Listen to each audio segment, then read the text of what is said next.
అందరికీ నమస్కారం అండి. ఈరోజు మనం మంచి రెసిపీ గుత్తి బెండకాయ ఎలా తయారు చేసుకోవాలో చూద్దాము. దానికి కావలసిన పదార్థాలు: బెండకాయలు ఫ్రెష్గా ఉన్నవి ఒక పావు కిలో లేదంటే అరకిలో, మీకు ఇష్టమైనన్ని తీసుకోవచ్చండి. శుభ్రంగా కడిగేసి ఎడ్జ్లు కట్ చేసేయండి. తొడిమలు స్టార్టింగ్ ఇంకా మరియు ఈ ఎడ్జ్లు కూడా కట్ చేసేయండి. అవి కడిగేసి వాటర్ అంతా ఇంకిపోయేటట్టు పక్కన పెట్టేసుకోండి. ఇప్పుడు కళాయిలో ఒక 2 స్పూన్లు పల్లీలు, 1 స్పూను మినపప్పు, అలాగే శనగపప్పు 1 స్పూను, దీంట్లో ఒక 5-6 ఎండుమిర్చి, మీకు కారం కొద్దిగా ఎక్కువ కావాలంటే ఇంకో 10 ఎండుమిర్చిలు అలాగా వేసుకోవచ్చండి. ఇప్పుడు దీంట్లో ఒక 2 స్పూన్ల ధనియాలు కూడా ఈ మినపప్పుతోని చక్కగా ఫ్రై చేసుకోవాలండి. ఇది ఎంత ఫ్రై అయితే అంత టేస్టీగా ఉంటుంది. ఇప్పుడు దీంట్లో 1 స్పూను జీలకర్ర వేసుకోండి.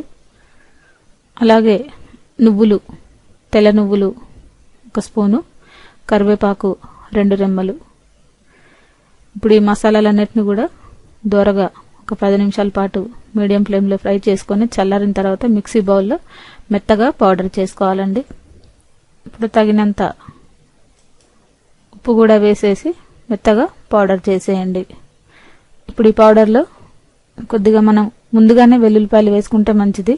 ఇప్పుడు పౌడర్ అయిన తర్వాత వేసాను కాబట్టి కొద్దిగా కచ్చపచ్చగా దంచి వేసాను నేను.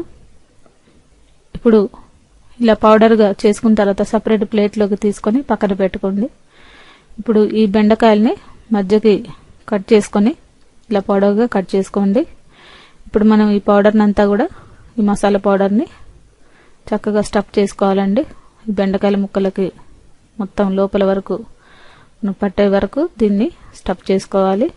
బెండకాయలని కంప్లీట్గా నింపేయండి ఈ పౌడర్ని. ఇప్పుడు ప్రతి బెండకాయలకి కూడా అన్నిటినీ కూడా రెడీ చేసి పక్కన పెట్టుకోండి. ఇప్పుడు మనం కొద్దిగా ఆయిల్ వేసేసి ఫ్రై చేద్దాము. 2 స్పూన్ల ఆయిల్ వేసుకోండి. మరీ ఎక్కువగా ఆయిల్ పట్టదండి. దీనికి ఎక్కువ ఆయిల్ వేస్తే ఈ పౌడర్ అంతా కూడా మెత్తబడిపోతుంది. ఇప్పుడు దీంట్లో ఓన్లీ ఫ్రై అవ్వడానికి మాత్రమే ఒక 2 స్పూన్ల ఆయిల్ వేసుకోండి. మరింత పడుతుందంటే లాస్ట్లో కొద్దిగా వేసుకోవచ్చు. ఈ బెండకాయలన్నిటికీ సరిపడా ఆయిల్ వేసేసి గరిటెతో కలపకుండా ఇలా కళాయిని కదుపుతూ ఫ్రై చేసుకోండి.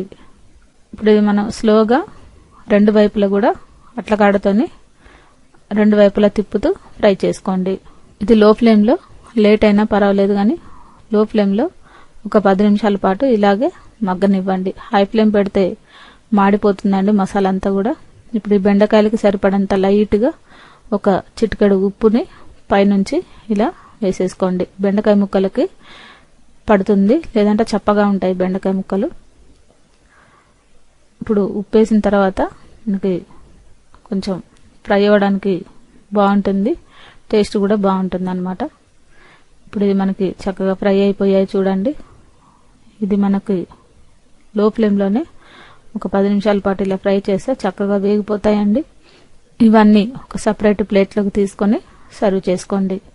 ఇది మనకి పప్పుచారులో కానీ, సాంబార్లో కానీ, లేదంటే టమాటా చారులో కానీ, మీకు ఇష్టమైన పప్పుతో కానీ దేంతోనైనా సర్వ్ చేసుకోవడానికి చాలా బాగుంటాయి. ఈ గుత్తి బెండకాయ ఫ్రై మీరు కూడా ఒక్కసారి ట్రై చేసి చూడండి.